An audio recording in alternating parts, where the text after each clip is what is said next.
396페이지 계약의 효력입니다. 자, 우리 쌍무계약에서 발생하는 효력 두 가지 있죠. 첫 번째 동시행 항변권과 위험부담이 있습니다. 먼저 우리 동시행 항변권 한번 살펴보도록 합시다. 자, 536조 우리 1항 볼까요? 쌍무계약의 당사자 일방은 상대방이 그 채무이행을 제공할 때까지 자기 채무이행을 거절할 수 있다. 그러나 상대방의 채무가 변제에 있지 아니한 때에는 그러지 아니한다 그랬습니다. 자, 이 항 보면은 당사자 일방이 상대방에게 먼저 이행하여야 할 경우에 상대방 이행이 곤란한 현저한 사유가 있는 때도 동시행 항변권을 주장할 수 있습니다.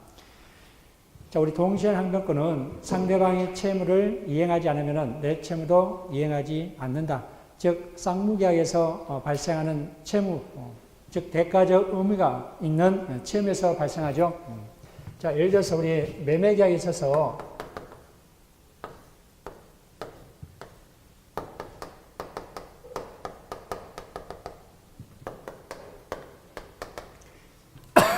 우리 매도인은 소유권 이전 등기 의무와 부동산 인도 의무가 있죠. 부동산 인도 의무가 있고 매수인은 대금 지급 의무가 있습니다. 우리 대금 지급에서 계약금, 중도금, 잔금 이렇게 지급하잖아요. 중도금은 선이행입니다. 선이행해야 됩니다. 잔금은 이 잔금과 이 부동산 소유권 이전 등기와 부동산 인도는 동시 이행 관계입니다. 동시 이행 관계다. 상대방의 채무를 이행하지 않으면 내 채무도 이행을 거절하고 마찬가지로 반대로 상대방의 채무를 이행하지 않으면 자기 채무도 거절하는 걸 우리가 동시 이행 관계입니다. 이 동시 이행 관계의 성립 요건 크게 세 가지 있습니다. 쌍무계약에서 발생한 채무가 있어야 된다. 채무가 존재해야 된다. 채무 존재. 자, 두 번째입니다. 상대방의 채무가 변제가 돼야 된다. 변제기에 도달해야 된다. 세 번째, 상대방의 이행 또는 제공을 하지 않고 청구해야 된다. 이런 경우는 이제 동시행 항변권을 주장할 수 있습니다. 자, 하나하나씩 살펴보도록 합시다. 자, 첫 번째, 대가적 의미 있는 채무 존재입니다. 즉, 쌍무계약에서 발생하는 채무 존재입니다. 자, 동그라미 1번 보면은 당사자 쌍방의 채무는 원칙적으로 동일한 쌍무계약에서 발생한 것이어야 된다. 자, 밑줄 그어두시고. 자, 두 번째입니다. 397페이지. 동그라미 2번. 대가 관계에 있더라도 그것이 각각 별개의 계약으로, 별개의 계약. 자, 가로하시고. 2번은 동그라미 2번 전부 밑줄 그어두시기 바랍니다. 각각 별개의 계약, 가로하시고. 별개의 계약부터 발생한 것이면 원칙적으로 동시행 항변권이 인정되지 않습니다. 또한 쌍방이 서로 채무를 지더라도 그 채무가 다른 법률상의 원인, 가로, 이러한 다른 법률상 원인에 발생한 경우도 동시행 항변권이 인정되지 않습니다. 자, 한 달 전에, 이러한 계약을 체결하고 한 달 전에 갑이 을에게 돈을 대여했답시다. 대여. 아직 변제를 하지 못했습니다. 변제하지 못했습니다. 자, 갑은 을에게 대금을 받았는데, 을은 매매 대금만 지급하려고 합니다. 자, 그래서 갑은 이 빌려간 돈까지 같이 지급해야 된다라고 동시행 관계를 주장할 수 있다, 없다? 없다. 이런 별개의 계약에서 발생하지 않아야 된다. 동일한 쌍무관계에서 동일한 쌍무관계에서 발생해야 됩니다. 그래서 동일한 쌍무에서 발생된 것이 된다. 그래서 각각 별개의 계약으로부터 발생한 것이면 동시행 항변권을 주장할 수 없다. 자, 구체적 판단을 한번 봅시다. 자, 동그라미 1번 보면은, 자, 세 번째 줄까지 밑줄 그어두시기 바랍니다. 부동산 매매 계약에서 매수인이 매도인을 상대로 매매 목적 부동산 중 일부에 대해서만 소유권 이전 등기 의무 이행을 구하고 있는 경우에도 매도인은 특별한 사정이 없는 한 매매 잔대금 전부에 대하여 동시엔 항변권을 행사할 수 있다. 397페이지입니다. 자, 예를 들어서 A필지와 B필지를 매매한다 합시다. A필지와 B토지, A토지와 B토지 두 필지를 매매한다 합시다.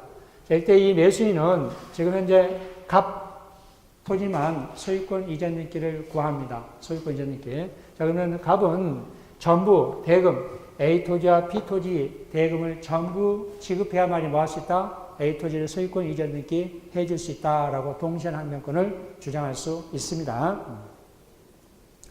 자, 2번 보면은 일방의 채무가 이행 불능이 된 경우입니다. 397페이지. 자, 세 번째 줄까지 밑줄.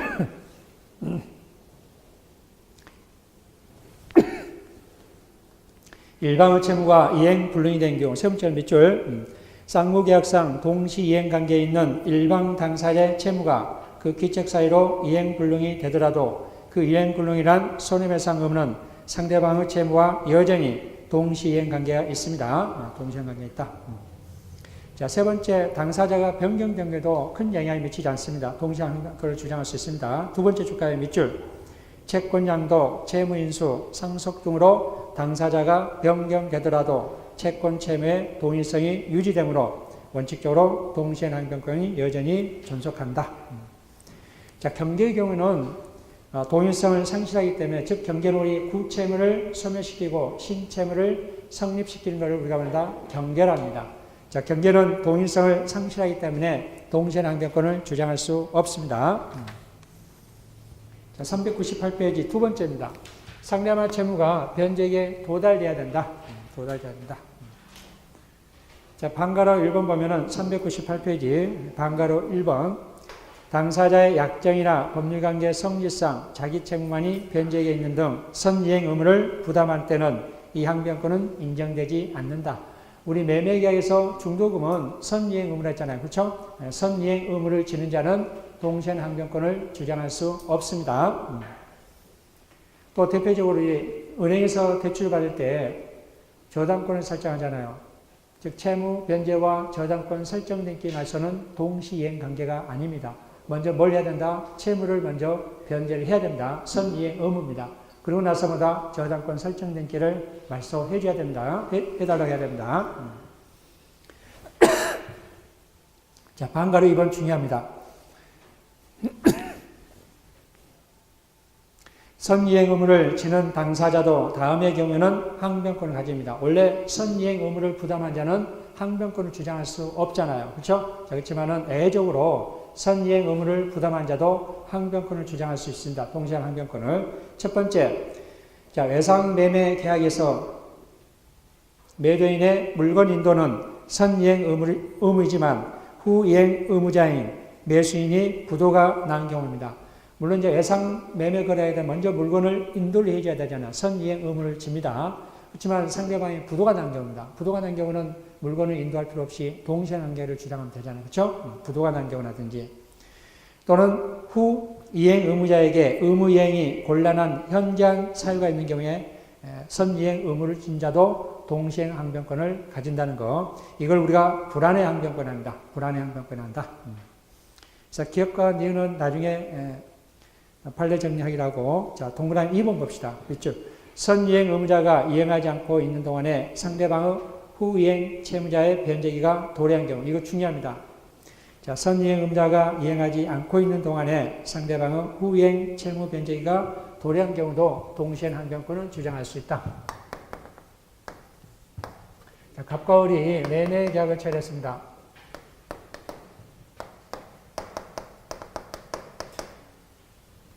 자, 이 시기가 계약 체결.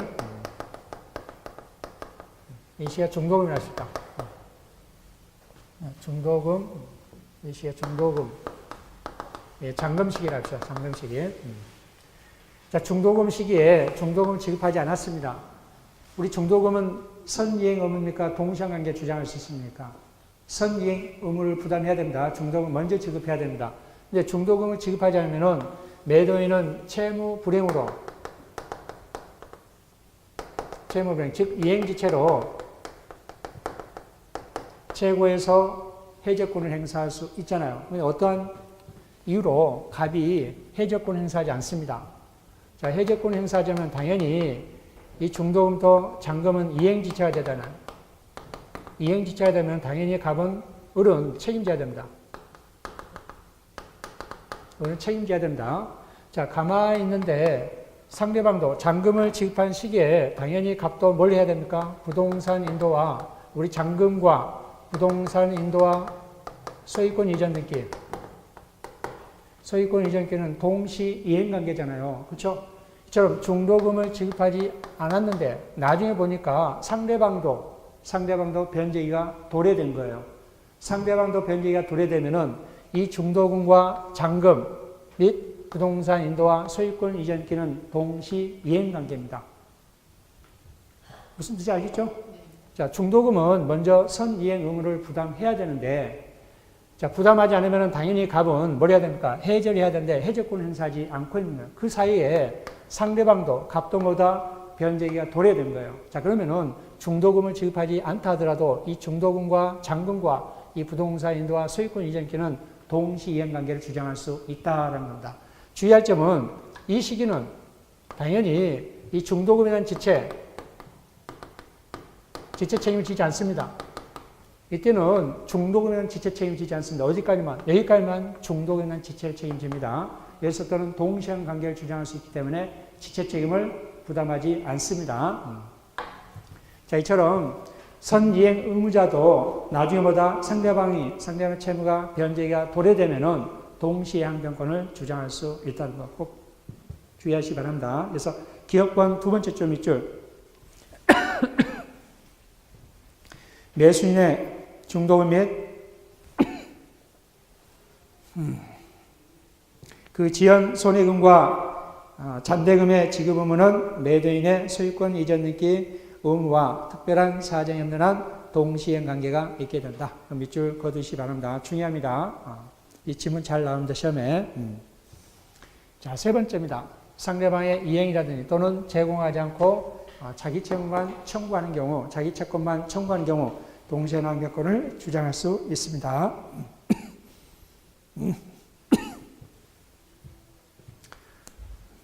자, 399페이지 효력 봅시다. 효력.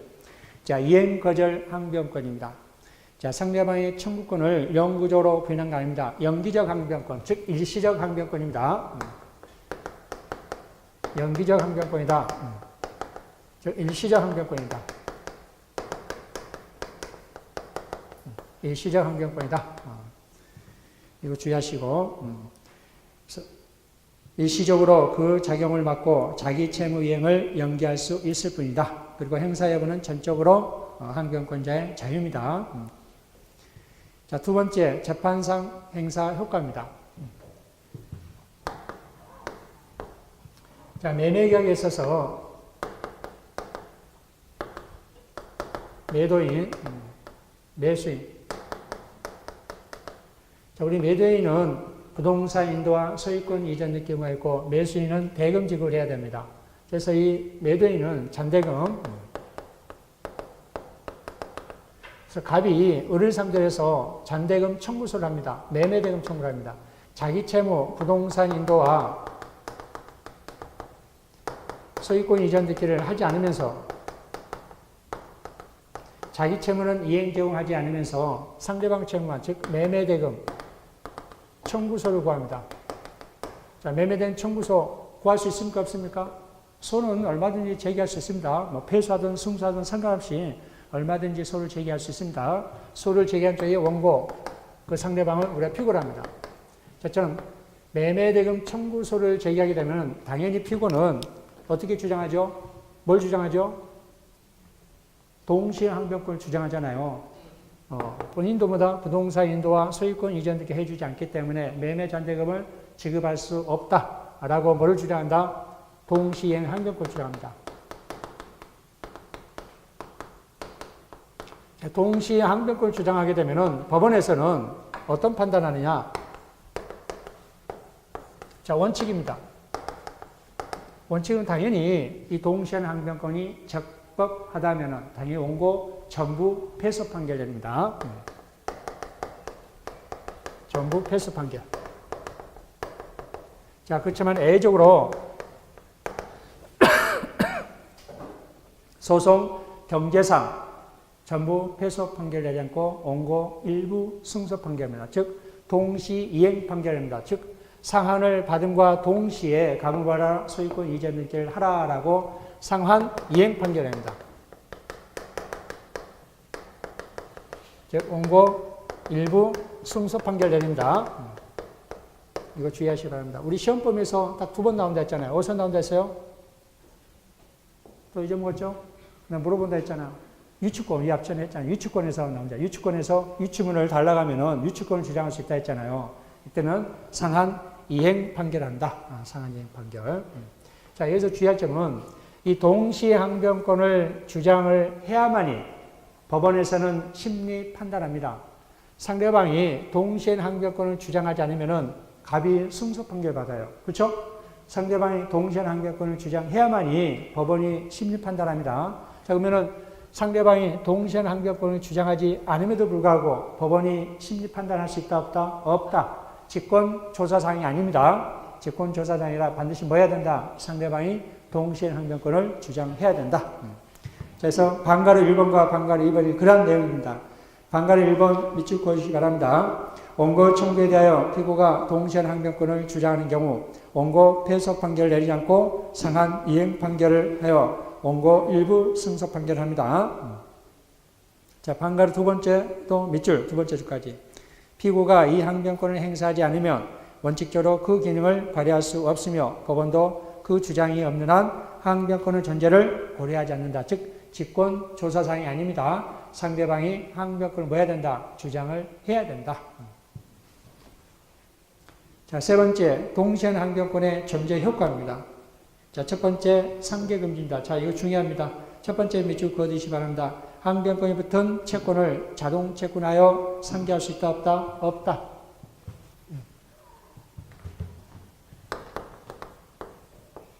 자, 매매에 있어서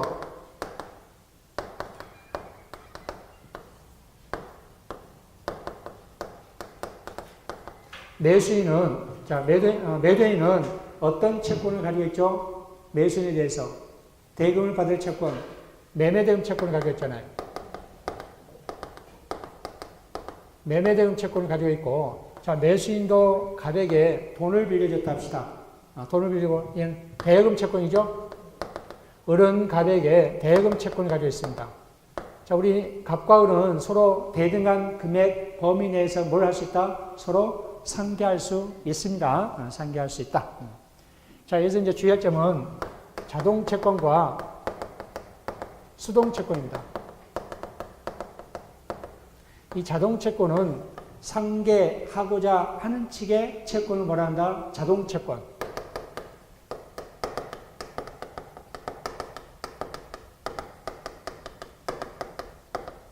상계하고자 하는 측의 채권을 우리가 뭐라 한다? 자동 채권. 그 상대방 채권을 뭐라 한다? 수동 채권합니다. 자, 우리 상계할 수 있잖아요. 그럼 우리 상계를 하고자 하면은 우리 가지는 채권 지금 뭐예요? 대금 채권. 대금 채권이 자동 채권이고, 만약에 갑이 먼저 상계를 하고자 한다 그러면은 갑이 가지는 채권은 무슨 채권? 자동 채권. 상대방 채권을 말한다? 수동 채권입니다. 자, 근데 우리 보면은 이 항변권이 붙어 있는, 자, 대금 채권과 이 매매대금 채권은 어떤 게 항변권이 붙어 있어요? 그렇죠. 매매대금 채권이 항변권이 붙어 있잖아요. 이 매매대금 채권이 항변권이 있습니다.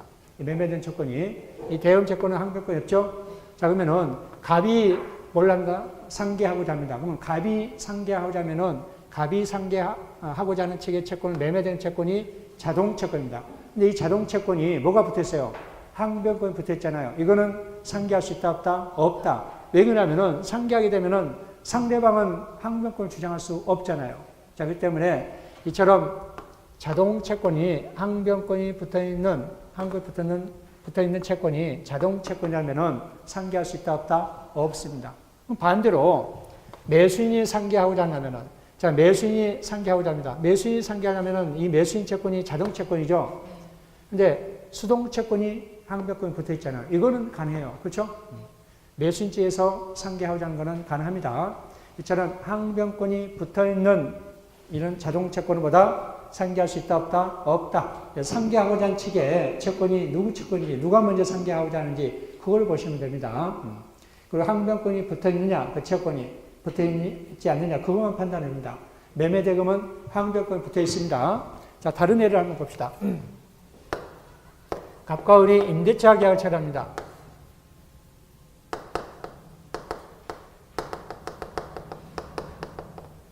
임대인, 임차인입니다.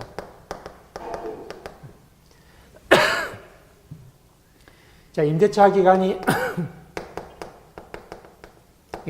만료되면, 우리 임대인은 뭘 반환해야 됩니까? 보증금을 반환해야 되고, 그 다음에 임차인은 부동산을 인도해야 됩니다. 이처럼 임대차 기간이 만료되면 임대인의 보증금 반환과 임차인의 부동산 인도는 동시 이행 관계입니다. 동시 이행 관계. 자, 그러면 임차인은 임대인한테 뭘 가지고 있죠? 어떤 채권을 가지고 있죠? 보증금 반환 채권. 보증금 반환 채권을 가지고 있고, 자, 임대인이 임차인에 돈을 빌려줬다. 그럼 대여금 채권을 가지고 있잖아요. 대여금 채권을 가지고 있다 합시다. 자, 임차인이 상계를 하려고 합니다. 상계. 자, 임차인이 상계할 수 있어요, 없어요? 자, 임차인이 상계하려면 임차인이 가지는 채권을 뭐라 한다? 자동 채권. 이제 상계하는 칭이에요. 이 자동 채권은 항변권이 붙어 있다, 없다? 항변 붙어 있다. 이거 상계할 수 있다, 없다? 없다. 그러면 갑이 상계하는 건 가능하잖아요. 갑이 상계하는 거는 항변권을 포기하는 거니까 가능합니다. 그렇죠?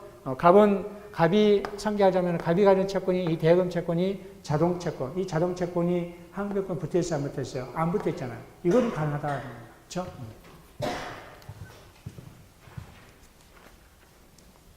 여기서 400페이지 봅시다. 400페이지. 자, 5번째 주저 밑줄, 요건대 다음부터 밑줄.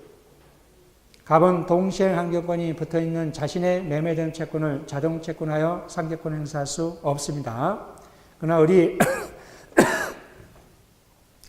상계권을 행사하는 것은 스스로 자신의 항변권을 포기하는 것이므로 상관이 없습니다. 을이 상계하는 경우에는 갑의 매매된 채권은 수동 채권이 되며 이와 같은 수동 채권에 항변권이 붙어 있는 것은 상계할 수 있다.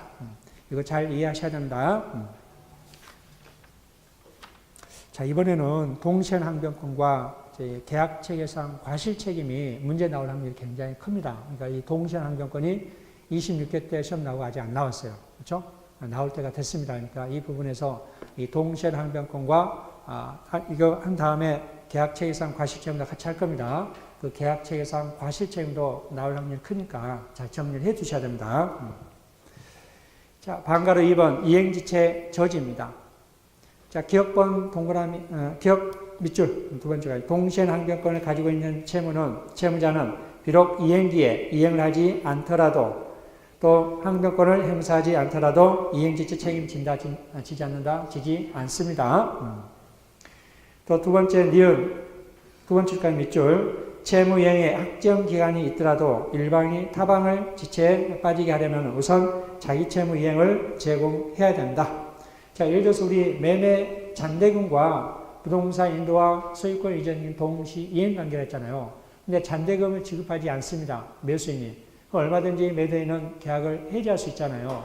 이때 계약을 해지하려면은 이 동시에는 항변권이기 때문에 그냥 해지하면 안 됩니다. 상대방보다 자기 채무를 이행 제공하고 상대방보다 이행 지체를 빠뜨려야 됩니다. 이와 마찬가지입니다. 자기 채무를 이행해야 된다는 거, 그러고 나서 상대방보다 이행 지체를 빠뜨려야 된다는 거. 자, 두 번째, 수령 지체에 빠진 자도 동시에 항변권을 주장할 수 있습니다. 세 번째까지 밑줄 그어두시기 바랍니다. 읽어보시고, 자, 동그라미 3번도 밑줄 그어두시고 읽어보시기 바랍니다. 판례 어렵지 않습니다. 자, 401페이지 보면은 동시행 관계에 있는 애와 동시행 관계가 있지 않는 애가 있습니다. 자, 왼쪽 보면은 동시행 관계가 있는 사례입니다. 자, 첫 번째 채무자의 변제와 채권자의 영수증 교부입니다. 즉 채무변제와 영수증 교부는 동시이행관계입니다. 동시이행관계다. 근데 우측에 보면은 채무변제와 권리증서 반환, 즉 채권증서 반환은 동시행 항변권이 아닙니다. 즉 돈을 변제하면서 내가 작성했던 차용증을 달라라고 동시행 항변권을 주장할 수 있다 없다? 없습니다. 먼저 돈을 변제하고 뭐 해야 된다? 차용증이라든지 각서를 달라고 해야 됩니다. 그렇죠? 영수증 교부는 돈을 주면서 영수증을 교부해 주지 않으면 동시행 항변권을 주장할 수 있습니다. 근데 실제적으로 이제 동시행 항변권을 주장할 수 있다는데 안 해주면 어떻게 할 거예요? 안 해주면? 안 해주면 이자는 계속 부담하잖아요. 그래서 이 동시행 항변권을 실무에 관련해서 뭘 하냐면은 변제 공탁을 하면 됩니다.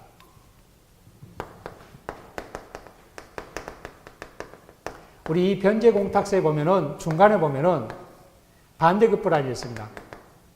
반대급부란. 자, 이처럼 채무자가 돈을 변제하려고 채권자한테 영수증을 교부해 주세요. 안 해줍니다. 그냥 통장을 입금시키세요라고 합니다. 통장을 입금시키면은 그게 영수증 가름할 수 있을까요? 아니잖아요. 뭐 다른 채무를 변제했다라고 주장할 수 있기 때문에 확실한 영수증서 가름할 수 없습니다. 자, 그럴 때는 어떻게 해야 된다? 계속 이자는 부담해야 되잖아요. 그렇죠? 자, 그러면은 변제 공탁을 하게 되면은 바로 공탁함으로써 바로 효력이 발생합니다. 법원에다 공탁하면은 이 공탁서를, 통지서를 채권자한테 보냅니다. 공탁금을 찾아가세요. 이러한 통지서는 채권자한테 도달하지 않아도 바로 법원에다 공탁을 하려면 바로 효력이 발생합니다. 그럼 이자 발생도 않잖아요.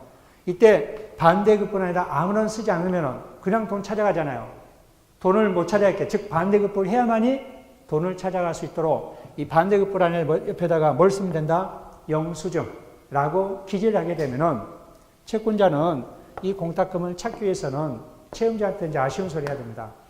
이 영수증을 교부했다. 그런 확인서면을,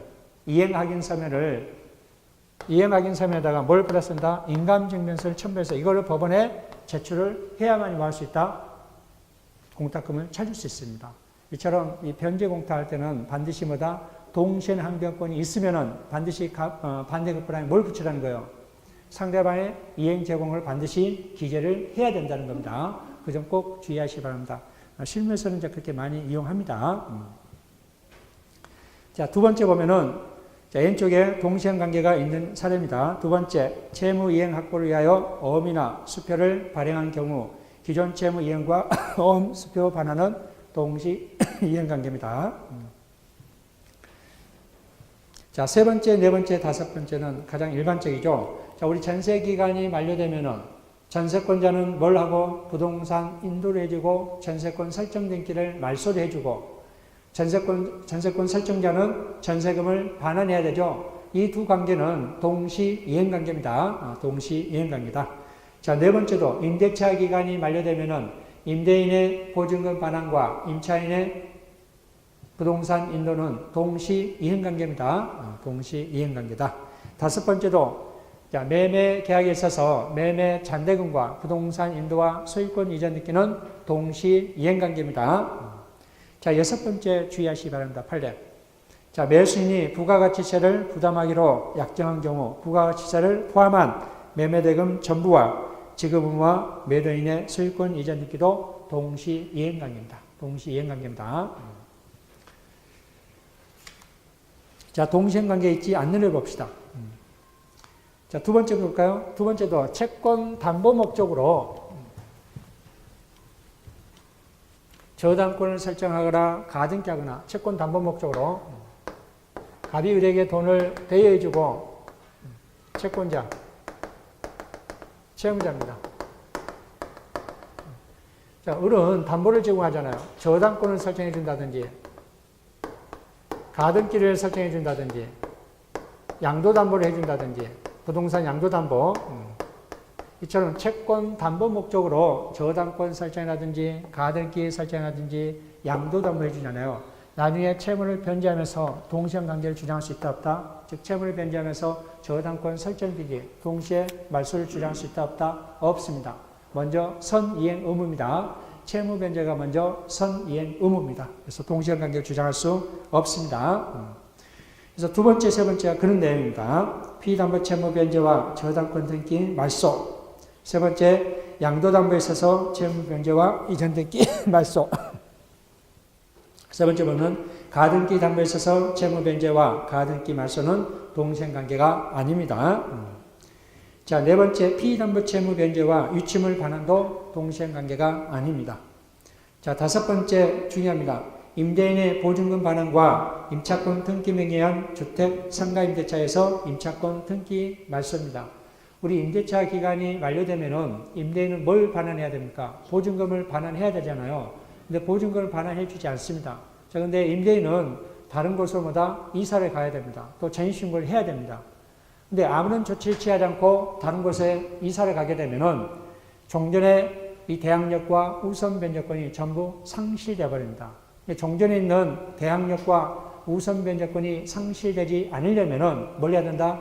임대차 기간이 만료되면은 임차권 등기 명령을 신청하게 되면은 일방적으로 할 수 있습니다. 임차권 등기 명령은 임차권 등기 명령 신청하게 되면은 그러한 나중에 그 목적물이 경매가 되더라도 대항력과 우선면 그대로 유지됩니다. 그거를 등기가 된 다음에 확인한 다음에 뭐다? 다른 곳에 전입신고하면 됩니다. 이게 이제 임차권 등기 명령 신청입니다.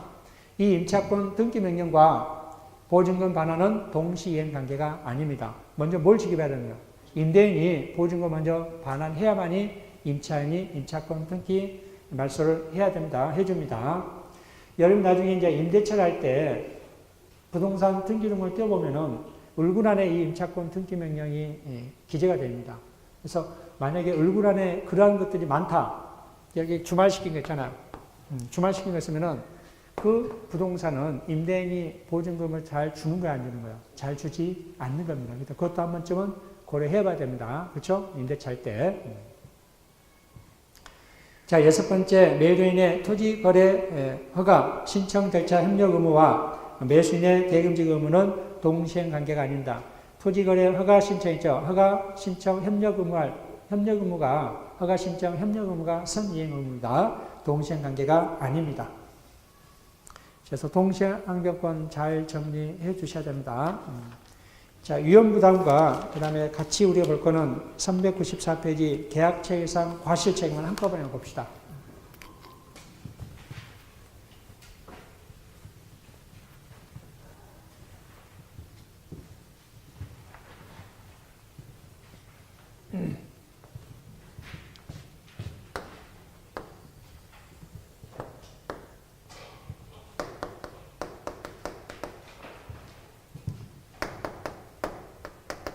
자, 매도인이고 매도인의 A 별장을 을에게 매매를 하려고 합니다.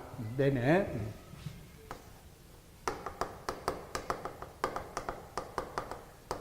계약 체결 시 또는 법률행위 시입니다. 자, 계약 체결 시에 이미 갑과 을이 매매 계약을 체결하는데 계약 체결 시에 이미 A 별장이 불타 없어졌습니다. 자, 그러면은 계약 체결 이전에 가능합니까? 불가능합니까? 목적물 인도가 불가능하잖아요. 이처럼 계약 체결 이전에 우리 불가능을 뭐라 한다? 불능이랍니다. 불능. 그렇죠? 앞에 불가능 불능이랍니다. 계약 체결 이전에 이미 불능인 경우는 우리 불능의 종류 뭐다? 원시적 불능입니다. 원시적 불능. 이 원시적 불능 유효하다, 무효다? 무효입니다. 자, 우리 무효지만은, 무효면은 이행하지 않았으면 이행할 필요 없고, 이행을 했으면 돌려다 할 수 있잖아요. 자, 근데 어떤 문제가 발생하느냐? 우리 민법은 계약, 체결상 과실책임 문제가 있습니다. 과실책임 문제. 계약 체결상 과실책임 문제가 있다. 즉, 일정한 요건이 갖춰지면은 이 채권자는 채무자를 상대해서마다 손해배상을 청구할 수 있습니다. 손해배상 일정한 요건이 갖춰지면은 그래서 계약 체계상 과실책임 문제가 있다. 자, 두 번째, 계약 체결 이후에 불가능한 겁니다. 불능. 이후에 불능을 우리가 말한다. 후발적 불능. 우리 후발적 불능은 유효하다, 무효다? 유효합니다. 위험입니다. 위험. 자, 우리 후발적 불능은 세 가지가 문제가 됩니다. 세 가지. 자, 첫 번째. 자, 채권자. 자, 우리 갑을 매도인을 위해서 채권자랍니다. 왜 그러냐면은, 물론 이 갑은 매수인한테 뭘 받아요? 금전을 받잖아요. 금전을 받으면 당연히 채권자 입장이잖아요. 근데 이건 불가능한 게 뭐가 불가능한 거예요? 목적물 인도가 불가능하잖아요. 그렇죠? 그래서 목적물 인도 의무를 부담한 자가 채무자. 그 상대방은 우리가 채권자. 그래서 우리 매수인을 채권자, 위험 부담에 있어서 자, 채무자. 갑을 매도인을 채무자, 을을 매수인을 채권자랍니다. 자, 먼저 우리 채무자의 귀책사유가 됩니다. 채무자 귀책사유에 인해서 A 별장이 불타 없어진 겁니다.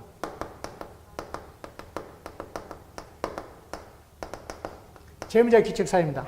우리 채무자 귀책사유면은 어떤 문제가 발생한다? 채무 불이행입니다. 채무 불이행. 자, 우리 채무 불이행은 세 가지 있다 했잖아요. 첫 번째, 이행지체, 이행불능, 불완전이 있습니다. 그 중에서 어떤 것이다? 이행불능입니다. 이행불능. 자, 우리 이행불능은 채고를 요한다, 요하지 않는다. 자, 우리 해제에서 배웠지만은 채고를 요하지 않는다 했습니다. 채고를 요하지 않고 뭘 할 수 있다? 계약 해제 및 손해배상을 청구할 수 있다. 계약 해제 및 손해배상 청구할 수 있어. 밑입니다. 손해배상. 계약 해제 및 손해배상을 청구할 수 있다. 자, 두 번째입니다. 채권자, 채무자 둘 다 귀책사유가 없는 경우입니다.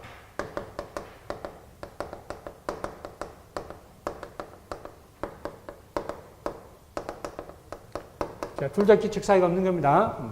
자, 둘 다 귀책사유 있으면 어떤 문제다? 위험부담입니다. 위험부담 문제입니다. 그 대가 위험을 누구한테 부담시킬 것인가? 위험부담 문제입니다. 위험부담 문제. 그래서 우리 민법은 이 위험부담 원칙적으로는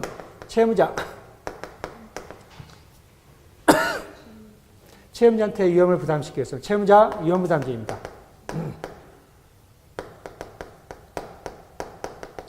채무자 위험부담주의다. 자, 세 번째입니다.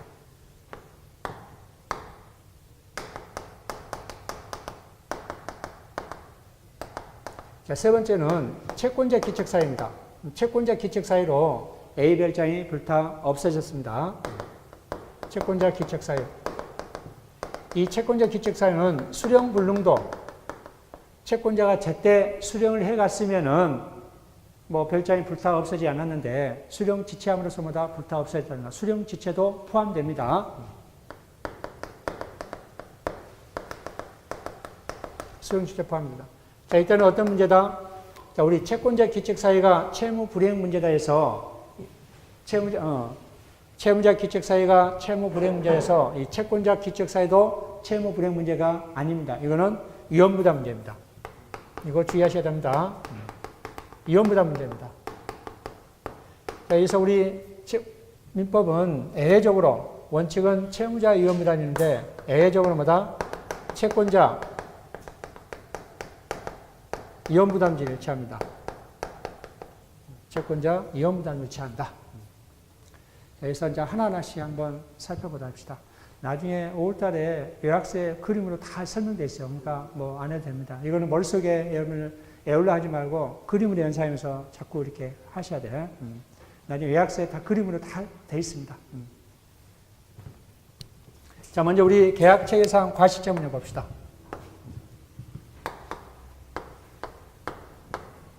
자, 갑과 을이 이처럼 매매 계약을 체결하고 원시적 불능해야 된다. 첫 번째, 계약체계상 과실제문은 원시적 불능해야 된다. 후발적 불능이면은 이 계약체계상 과실책임을 물을 수 없습니다. 원시적 불능해야 된다. 자, 두 번째, 매도인이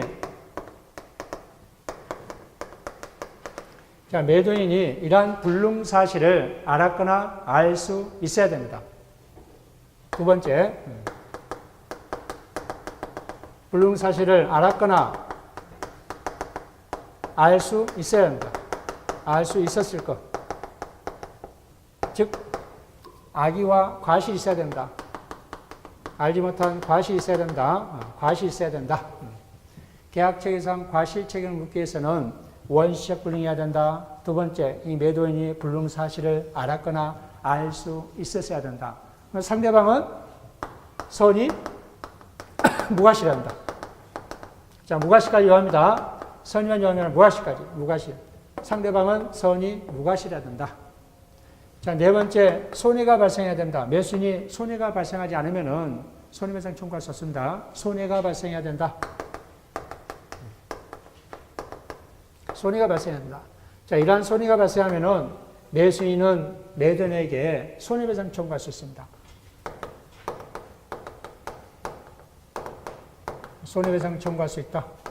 자, 이 손해배상 우리 이제 실내이익과 이행이익인데 실내이익입니다. 자, 우리 실내이익은 계약이 유효함을 믿고 지출한 비용을 우리가 말한다. 실내이익. 이행이익은 뭐다? 계약이 뭐다? 이행됨으로써 뭐다? 얻을 수 있는 이익을 우리가 이행이익입니다. 그래서 이행이익을 넘지 못합니다. 이 실내이익은 이행이익을 넘지 못한다. 대체적으로 실내이익이 더 커요? 이행이 더 커요? 이행이 더 큽니다. 이행이 크다. 이게 우리가 계약체계상 과실체입니다.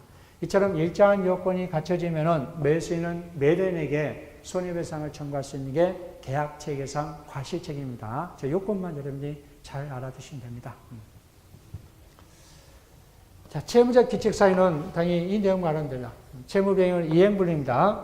후발적 불능은 이행불능입니다. 이행불능.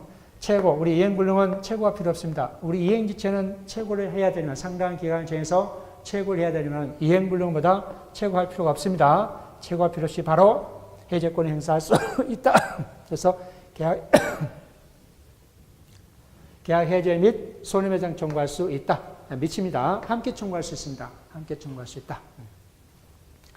자, 채권자, 채무자 둘 다 기적 사유가 없는 경우입니다. 이때는 우리가 위험부담 문제를 했잖아요. 그렇죠? 자, 원칙적으로 그러한 대가 위험 누구한테 부담시킨다? 채무자한테 부담시킨다. 자, 그러면은 자, 갑은 자기 채무 이행할 필요가 있다 없다? 자기 채무 이행이 뭐죠? 소유권 이전 등기. 소유권 이전 등기 할 필요가 없습니다. 이전 등기 할 필요가 없습니다. 할 필요 없다. 반대 청구. 반대 청구 뭐죠? 매도인은 매수한테 뭘 청구하죠? 대금 청구. 대금 청구도 할 필요가 있다 없다? 없습니다. 반대 청구도 할 수 없습니다. 반대 청구도 할 수 없다. 반대 청구는 대금 청구입니다. 대금 청구도 할 수 없다. 자, 을입니다. 채권자. 채권자도 이행할 필요가 없습니다. 채권자 이행은 뭐죠? 대금 지급입니다. 대금 지급. 대금 지급 할 필요 없다. 자, 여기서 이제 주의할 점, 여기서 이제 중요합니다, 이게. 자, 이행을 했으면은, 이행. 채권자가 이행. 예를 들어서 우리 매수인은 뭘 지급해요? 계약 체결 당시에 계약금을 지급하잖아요. 그렇죠? 계약금. 자, 계약금을 이행했다면은, 이 계약금은 반환 청구할 수 있습니다. 계약금 반환 청구할 수 있습니다. 이게 중요합니다.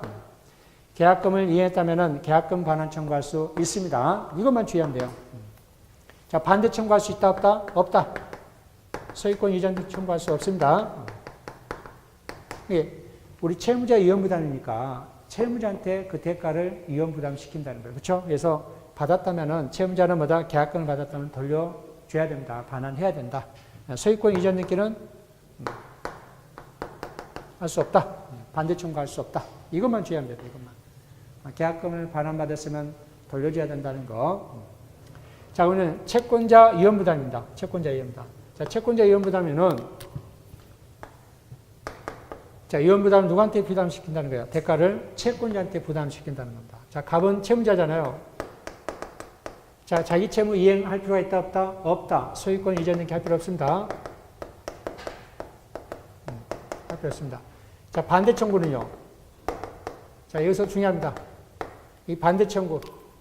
우리 반대 청구는 뭐죠? 매매대금. 누가 기책사유예요? 채권자 기책사유는 채권자는 뭘 지급해야 돼요? 대금을 지급해야 됩니다. 전부 지급해야 됩니다. 매매대금 청구할 수 있습니다. 매매대금 청구할 수 있다. 이게 중요합니다. 매매대금 청구할 수 있다. 자, 을은, 채권자는 이행할 필요가 없다?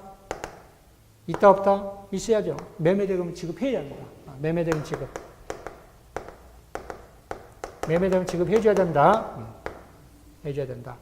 자, 반대 청구를 할 수 있다, 없다? 없습니다. 소유권 이전 등 청구할 수 없습니다. 청구할 수 없다. 자, 이거를 이제 머릿속에 여러분들이 알아두셔야지 문제를 쉽게 풀 수 있어요. 한번 문제 한번 볼까요? 문제 한번 풀어봅시다.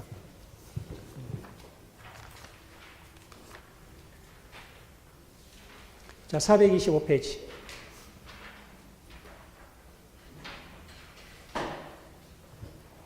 425페이지 10번. 자, 갑은 자기 소유 주택을 을에게 매도하는 계약을 체결하였는데 그 주택의 점유와 등기가 을에게 이전되기 전에 멸실되었다. 자, 원칙분이에요, 후발적분이에요? 네? 계약 체결 후에 불타고 했잖아요. 후발적분로? 후발적분로. 자, 첫 번째. 우리 후발적분은 세 가지 문제 있잖아요. 그렇죠? 세 가지 문제. 첫 번째, 주택이 태풍으로 멸실된 경우. 자, 주택이 태풍으로 멸실됐다는 기축사유에 있다는 거 없다는 거예요. 없다는 거예요. 두 번째에 해당해요. 그렇죠? 기축사유 없는 거죠? 기축사유 없는 거는 계약금 반환만 여러분 생각하면 돼요. 자, 첫 번째 보면은 갑은 을에게 대금지급 청구할 수 있다, 없다? 없다. 맞죠? 두 번째, 주택이 태풍으로 멸실된 경우. 자, 이것도 기축사유 없는 거죠? 자, 갑은 이미 받은 계약금을 반환할 의무가 있다, 없다? 있다. 이게 틀렸잖아? 자, 세 번째, 가부가실로. 가부가실은 누구 가실이에요? 채무자 과실. 채무자 기책사유죠? 우리 채무자 기책사는 채무 불이행 문제입니다. 채무 불이행 문제면 뭐다? 계약 해제 및 손해배상 청구할 수 있다. 자, 맞죠? 과실로 주택이 전소된 건 을은 계약을 뭐 할 수 있다? 해제할 수 있다. 자, 네 번째, 의류과실입니다. 의류과실은 누구 과실이에요? 채권자 과실. 자, 채권자 과실은 뭘 지급해야 된다? 대금을 지급해야 된다. 이 채권자 과실에서 수령지체도 뭐다? 채권자 과실입니다. 수령지체도. 자, 4번 보면은 의류과실로 주택이 전소된 경우 갑은 을에게 대금 지급 청구할 수 있다, 없다? 있다. 자, 다섯 번째, 갑이 이행기에 이전 등기에 필요한 서류를 제공하면서 주택의 인수를 최고하였으나 을이 이를 거절하던 중 그러면 수령을 지체했다는 거, 수령지체. 우리 수령지체도 뭐다? 채권자 지체입니다. 채권자 지체면 대금 지급해야 된다, 안 해야 된다? 지급해야 된다. 자, 5번은 수령지체를 뜻합니다. 수령지체. 채권자 수령지체. 채권자 수령지체도 뭐다? 채권자 기축사유에 해당됩니다. 자, 이렇게 정리해두면 어떤 문제라도 이용문장 문제 나오면 쉽게 풀 수 있습니다. 정리만 잘 해주시면 됩니다. 자, 424페이지 동시행환경권 문제 풀어볼까요? 424페이지 8번. 자, 설명 중 옳은 것은 이었습니다. 동시행환경권에 관한 설명 중 옳은 것은. 자, 첫 번째, 동시행 관계가 있는 쌍방의 채무 중 어느 한 채무가 이행불능이 되어 손해배상 채무로 바뀌는 경우 동시행 환경권은 소멸한다, 안 한다? 안 합니다. 소멸하지 않는다. 자, 두 번째, 임대차 종료 후 보증금 반환받지 못한 임차인이 동시행 환경권에 기하여 임차 목적물을 점유하는 경우. 자, 불법 점유란 손해배상 책임진다. 자, 동시행 환경권을 주장하게 되면은 당연히 뭐다? 채무 지체가, 이행 지체가 되지 않습니다. 그렇죠? 불법 점유가 아닙니다. 이행 지체도 아니고 이행 거절할 수 있습니다. 자, 세 번째, 동시행 환경권은 당사자 주장이 없어도 법원이 직권으로 고려할 사항이다. 당사자 주장이 있어야 된다 했잖아요. 당사자 주장이 있어야만이 법원이 심리 판단한다 했습니다. 법원이 직권조사하지 않습니다. 당사자가 동시행 환경권을 주장해야만이 심리 판단한다는 거. 자, 네 번째, 채권자의 이행 청구 소송에서 자, 일방이 청구를 하게 되면 상대방은 뭘 주장할 수 있어요? 동시에 환경권을 주장하게 되면은 당연히 전부 패소 판결하지 않고 원고 일부 승소 판결된다 했잖아요. 그렇죠? 네, 틀렸죠? 다섯 번째, 선이행 의무자가 이행을 지체하는 동안에 상대방이 채무 변제기가 도래하는 경우 특별한 사정이 없는 한 쌍방의 채무는 동시행 관계된다. 중도금을 지급하지 않고 있다가 나중에 보면 상대방도 이행 지체가 된, 상대방도 변제기가 도래된 거예요. 그때도 뭐다? 중도금과 잔대금과 부동산 인도와 소유권 이전 있기는 동시행 관계다. 5번 이 사례 5번 지문 잘 조심하시기 바랍니다. 자, 쉬었다 합시다.